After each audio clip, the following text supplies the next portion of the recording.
iaitu apabila negara-negara yang berkuasa besar ni berperang.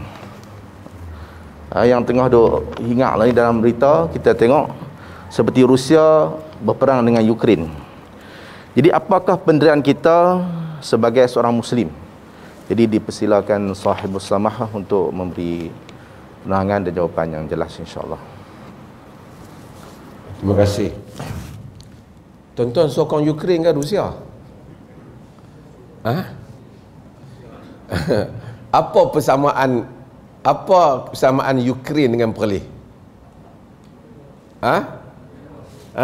Ramai orang tak pasang dah. Bendera dia sama, cuma kita kuning di atas, biru di bawah, dia biru di atas, kuning di bawah. Tapi Rusia bukan serang kita lah.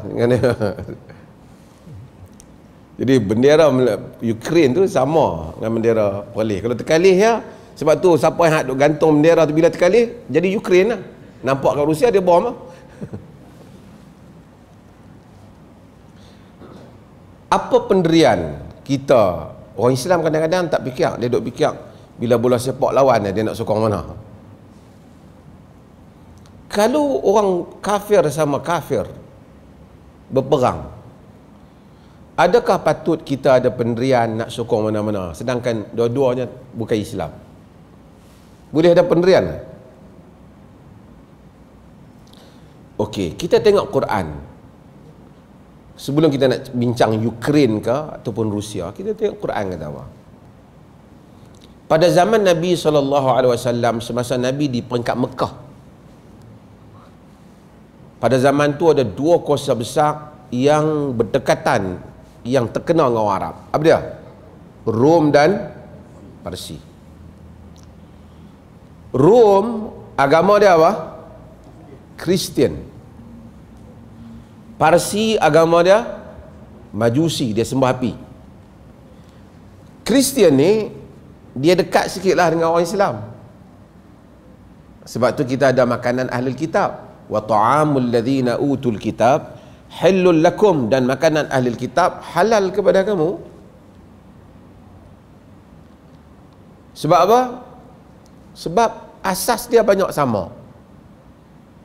Cuma dia menolak Nabi Muhammad dan dia ada isu tentang syirik. Tapi ahlul kitab lebih dekat. Bila Rom berperang dengan Parsi, asalnya orang-orang Quraisy ni dia tak peduli sangat benda ni. Tapi oleh kerana mereka duk hadapi Nabi ni, mereka kata kat Nabi, Rom perang dengan Parsi, menang Parsi, kalah Rom. Parsi tadi apa? Agama apa? Majusi, sembah api. Sama dengan geng berhala lah. Kata geng Quraisy kepada orang Islam, hampa tu lebih kurang Rom lah, hampa percaya kitab Kristian. Ni kalah dah geng hampa, tak lama lagi hampa pula kalah. Geng kami menang. Geng dia apa dah? Majusi. Allah kata apa? Alif Lam Mim. Ghulibatir Rum fi adnal ard wa hum min ba'di ghalabihim sayaghlibun fi bid'i sinin lillahil amru min qablu wa min ba'du wa yawma idzin yafrahul mu'minun binasrillah yansuru man yasha wallahul azizur rahim. Ghulibatir Rum, telah ditewas Rum, fi adnal ard, pada bumi yang paling rendah. Dulu dia rasa bumi paling adna, bumi yang paling dekat. Adna tu dekat pun boleh, rendah pun boleh.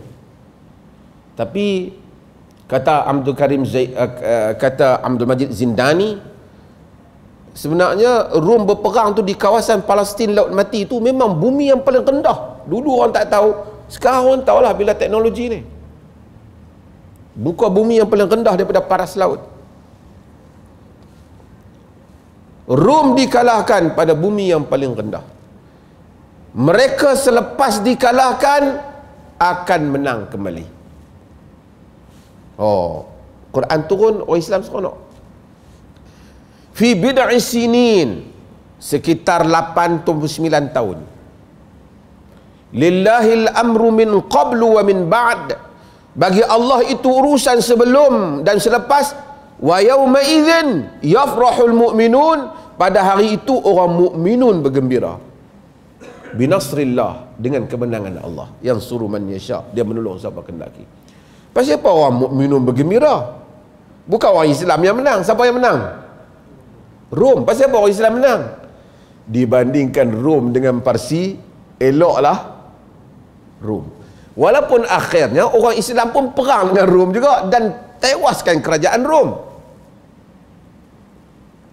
Tapi pemimpin Rom sekurang-kurangnya dapat surat Nabi. Dia bertanya panjang. Ada yang hadiah kepada Nabi, sebab ada yang simpan surat Nabi, sebab dia tahu tentang hubungan tu. Maksudnya apa?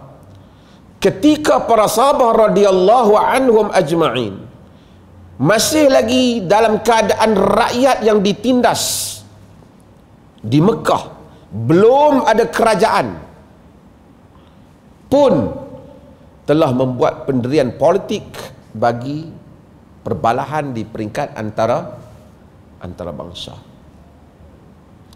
Bila kuasa-kuasa besar bertarung, kita tentu tak masuk campur, apatah lagi orang Islam zaman lemah. Tapi kita akan bersama perasaan kita dengan mana yang kurang mudarat kepada kita. Jadi orang Islam nak kena tengok lah. Rusia lawan dengan Amerika, yang mana kurang mudarat? Ataupun mereka ni memang patut lawan, kalau tidak mereka duduk bunuh kita. Double standard Amerika. Kena Ukraine, rambut perang, mata biru, mereka kata tak patut mati, tak patut terbunuh. Ini bukan Iraq. Maksudnya kalau Iraq tak apalah, ini bukan Syria. Cuba tengok sikap double standard mereka. Semua bangsa-bangsa bersatu, keluar kenyataan pantah Rusia, buat sekatan pada dia. Kenapa Rusia serang Ukraine? Saya bukan sokong Rusia ataupun Ukraine. Kerana dia kata Ukraine mengancam dia, jirannya mengancam dia, duduk tepi dia. Amerika kata tak patut. Apa bukti? Macam-macam. Padahal Ukraine buat perjanjian dengan NATO, nak buat perjanjian dengan NATO, dan ada apa lagi dalam negara tu. Nak dibandingkan Amerika yang serang Iraq dulu. Iraq punya jauh daripada negara dia, kerana menuduh kononnya ada senjata yang pemusnah. Apa bukti Amerika? Ketika itu dunia tak buat pun kepungan kepada bank Amerika, dan dia musnahkan, dia pembunuh Saddam Hussein. Mereka menghancurkan kerajaan Iraq sampai sekarang.